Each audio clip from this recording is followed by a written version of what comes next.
எதுக்காக நம்ம இங்க வந்திருக்கோம்? என்ன செலிப்ரேட் பண்றோம்? என்ன செலிப்ரேட் பண்றோம்? ஓகே, கிறிஸ்மஸ் எதுக்காக நம்ம கொண்டாடுறோம்? எதுக்காக நம்ம கிறிஸ்மஸ் செலிப்ரேட் பண்றோம்? ட்ரெஸ் போட்டுக்கிட்டு வரதுக்காக. சரி, ஓகே. இன்னொரு அப்புறம் வேற எதுக்காக கொண்டாடுறோம்? சொல்லுங்க. கேக்கு, அப்புறம் சாக்லேட்டு, ஜூஸா? சரி, ஓகே. கிறிஸ்மஸ் செலிப்ரேஷனாவே நமக்கு என்ன ஞாபகம் வருது? கேக் கட்டிங், ஸ்டார்ஸ், குடில் இருக்கும். ஃப்ரெண்ட்ஸ் அண்ட் ஃபேமிலியை இன்வைட் பண்ணி என்ன பண்ணுவோம்? வீட்ல நல்லா செலிப்ரேட் பண்ணுவோமா? இப்போ நமக்கு பர்த்டேனா எப்படி நம்ம செலிப்ரேட் பண்ணுவோம்? கேக் கட் பண்ணி, நியூ ட்ரெஸ் வேர் பண்ணி, சாக்லேட்ஸ் கொடுத்து, நல்லா ஃப்ரெண்ட்ஸ் அண்ட் ஃபேமிலியோட ஸ்வீட்டா என்ஜாய் பண்ணுவோமா? அதே மாதிரி இயேசு கிறிஸ்து 25 டிசம்பர் 25 அப்போ பிறந்திருக்காரு. அதை தான் நம்ம கிறிஸ்மஸா கொண்டாடுறோம். ஓகேவா? எப்போ அவர் பிறந்தாரு? 2000 ஆண்டுகளுக்கு முன்னாடி அவர் பிறந்திருக்காரு. கிமு 4 to 6 அந்த இயர்ல அவரு பிறந்திருக்காரு இந்த பூமியில. டிசம்பர் 25 அவர் பிறந்த அந்த டேட்டை தான் நம்ம என்னன்னா கொண்டாடுறோம்? கிறிஸ்மஸா நம்ம செலிப்ரேட் பண்றோம். ஓகேவா? பெத்லஹேம் அப்படிங்கிற ஒரு நகரம் இருந்தது முன்னொரு காலத்துல. நாசரேத் அப்படிங்கிற ஒரு ஊர். அங்க கன்னி மரியாள், யோசேப்பு அப்படின்னு 2 பேர் இருந்தாங்க. அவங்க 2 பேருக்கும் மகனா பிறந்தவர் தான் யாரு?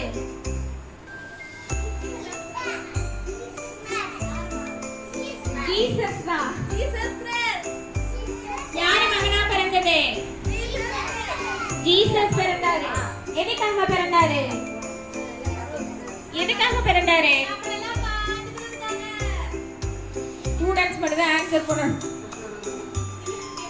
இந்த உலகத்துல எதுக்காக அவதரித்தார் அப்படின்னா, மக்களுடைய பாவங்களை எல்லாம் அவர் எடுத்து அவருடைய ஒரு சக்தியினால புனிதப்படுத்தி நம்மளை எல்லாம் நல்வழிப்படுத்துறதுக்காக அவர் பிறந்தாரு. ஓகேவா? நாசரேத் அப்படிங்கிற ஊர்ல மரியாள் சூசையப்பருக்கும் மகனாக பிறந்தாரு. மரியா வந்து கன்னி. ஓகேவா? அப்புறம் எப்படி அவங்களுக்கு ஜீசஸ் பிறந்திருப்பாரு? இந்த உலகமே அழிவு நோக்கி போயிட்டு இருக்கும்போது கடவுள் சொல்றாரு, இந்த மக்கள் எல்லாம் பாவம், இந்த மக்களை எப்படியாவது நல்வழிப்படுத்தணும். அதுக்காக நம்ம என்ன பண்ணலாம்? என்னுடைய ஒரே மகனை இந்த உலகத்துக்கு நான் அர்ப்பணிக்கிறேன். அவரையே இந்த உலகத்துல நான் பிறக்க வச்சு இந்த மக்களை எல்லாம் நல்வழிப்படுத்த போறேன் அப்படின்னு சொல்லியிருக்காரு. ஓகேவா? இப்ப என்ன பண்றாங்கன்னா, கன்னி மரியாளுக்கும் சூசையப்பருக்கும் என்கேஜ்மெண்ட் ஆகுது. திருமணம் பண்ணலாம் அப்படின்னு டிசைட் பண்ணிருக்காங்க. அந்த நேரத்துல என்ன ஆகுதுன்னா, கன்னி மரியாவுக்கு அவங்க ஒரு கரு தெரிச்சிருக்காங்க. நம்மளுடைய கர்த்தரை கருத்தரிச்சிருக்காங்க. இது எப்படி தெரியும் அப்படின்னா, ஏஞ்சல்ஸ் இருக்காங்கல்ல, ஏஞ்சல்ஸ்னா யாரு? ஏஞ்சல்ஸ்னா யாரு? தேவதைகள், கடவுளுடைய தூதர்கள் சொல்லுவோம். அவங்களாம் யாரு?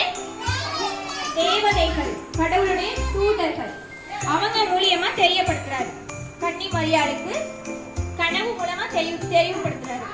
தெரியப்படுத்தி கன்னி மரியாள் வந்து என்ன பண்றாங்க? கருத்தரிச்சிருக்காங்க. இப்போ சூசையப்பர் என்ன பண்றாரு? ஓகே, நமக்கு நிச்சயிக்கப்பட்ட பெண் என்ன இருக்கா?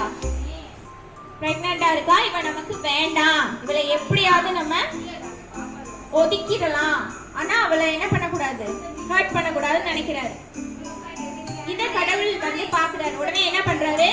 சூசையப்பருக்கும் அவருக்கும் கனவுல போய், அவங்க ரொம்ப நல்லவங்க, அவங்க எப்படி கருத்தரிச்சிருக்காங்க? தூய ஆவியினால கருத்தரிச்சிருக்காங்க. நீங்க அவங்களை ஏத்துக்கோங்க அப்படின்னு ஏஞ்சல்ஸ் மூலியமா தூது அனுப்புறாரு. இந்த ஏஞ்சல்ஸ் என்ன பண்றாங்க? சூசையப்பருக்கு கனவுல போய் கன்னி மரியாளை ஏத்துக்கிறதுக்காக நீ தயங்காத, அவ ரொம்ப நல்லவ, அவளை நீ ஏத்துக்கோ அப்படின்னு சொல்றாரு. உடனே என்ன பண்றாரு? சூசேப்பரும் கன்னி மரியாதை திருமணம் செஞ்சுக்கிறாங்க. பேரு காலம் நெருங்கிடுச்சு. இவங்க என்ன பண்றாங்கன்னா அவருடைய அந்த பிரசவ காலத்துல ஒரு ஊருக்கு போறாங்க. எதுக்காக போறாங்கன்னா குடிமதிப்பு எழுதணும். அந்த காலத்துல அந்த நாட்டுடைய அரசர் யார் அப்படின்னா ஏரோது மன்னர் அப்படின்னு ஒருத்தர் இருந்தார். அவர் என்ன சொல்றாரு, நிறைய ஊர்ல இருந்து இங்க வந்து தங்கிருக்கீங்க, அவங்க எல்லாரும் அவங்க குடிமதிப்பை அவங்க ஊர்ல போய் எழுதுங்க அப்படின்னு சொல்லியிருக்காரு. இதுக்காக தாவீதுடைய வம்சமான சூசேப்பரும் மரியாளும் அவங்களுடைய ஊருக்கு போய் குடிமதிப்பு எழுத போறாங்க. அந்த சமயத்துலதான் மரியாளுக்கு பிரசவ வலி ஏற்பட்டுருக்கு. இப்ப என்ன பண்ண முடியும்? அந்த ஊர்ல போய் சத்திரமா ஏறி இறங்குறாங்க. ஏதாவது இடம் இருந்தா என்னுடைய மனைவிக்கு கொடுங்க, அவளுக்கு பிரசவ வலி அதிகமாயிருச்சு அப்படின்னு கேக்குறாரு. ஆனா அங்க என்ன இல்ல, இடமே இல்ல. ஏன்னா நிறைய பேர் வந்து தங்கியிருக்காங்க.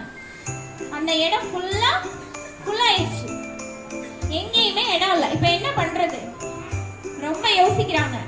பக்கத்துல இருந்த ஒரு மாட்டு தொழுவம் இருக்கு. அந்த தொழுவத்துல போய் 2 பேரும் தங்குறாங்க. மரியாளுக்கு ஒரு அழகான ஆண் குழந்தை பிறந்திருக்கு. அதுதான் யாரு? யாரு பிறந்தா? பாருங்க, அந்த காலத்துல எந்த ஹாஸ்பிட்டல் வசதியுமே இல்ல. அவ்வளோ ஒரு எளிமையா கடவுள் வந்து மாட்டு தொழுவத்துல பிறந்திருக்காரு. அப்ப அவருக்கு என்ன பண்றாங்கன்னா ஒரு துணியால ஒரு ஒயிட் துணியால அவரை சுத்தி அந்த வைக்கோல் மேல வந்து போடுறாங்க. அந்த மாடெல்லாம் தண்ணி குடிக்கும் இல்லையா, ஒரு தொட்டி, அதுல போடுறாங்க. ஏன்னா அது வந்து டிசம்பர் மாசம் எப்படி இருக்கும்? ரொம்ப குளிரா இருக்குமா? எப்படி இருக்கும்? வின்டர் சீசன் தானே அது. சாண்டா கிளாஸ் வருவாரு, பனி ஊத்தும். அப்புறம் அந்த கிறிஸ்மஸ் ட்ரீ ஃபுல்லா அப்படியே அங்கங்க ஸ்னோ இருக்கும், பார்த்துருக்கீங்கல்ல? அப்ப அந்த வின்டர் சீசன்ல எப்படி அந்த குழந்தை வந்து இருக்கும்? அந்த மாட்டு தொட்டியில கிடத்தி கீழே ஃபுல்லா வைக்கோலால பரப்பி அது மேல ஒரு ஒயிட் கிளாத் போட்டு அங்க வச்சிருக்காங்க. இப்ப கடவுள் பிறந்துட்டாரா? எப்படி பிறந்திருக்காரு? ரொம்ப எளிமையா, ரொம்ப சாதாரணமா ஒரு மாட்டு தொழுவத்துல பிறந்திருக்காரு. உடனே இந்த ஏஞ்சல்ஸ்லாம் என்ன பண்ணிருக்காங்க, போய் பக்கத்துல இருந்தவங்களுக்கு எல்லாம் இன்ஃபார்ம் பண்றாங்க, இந்த மாதிரி கடவுள் பிறந்திருக்காரு, போய் அவரை வணங்குங்க, உங்களுக்கு எல்லாம் நல்லது பண்றதுக்காக வந்திருக்காரு அப்படின்னு சொன்னோன்னு என்ன பண்றாங்க, எல்லாரும் இந்த பக்கத்துல ஆடு மடலாம் மேய்ச்சிட்டு படுத்து இருந்திருப்பாங்கல்ல, அவங்க எல்லாரும் போய் உடனே விழுந்து வணங்குறாங்க.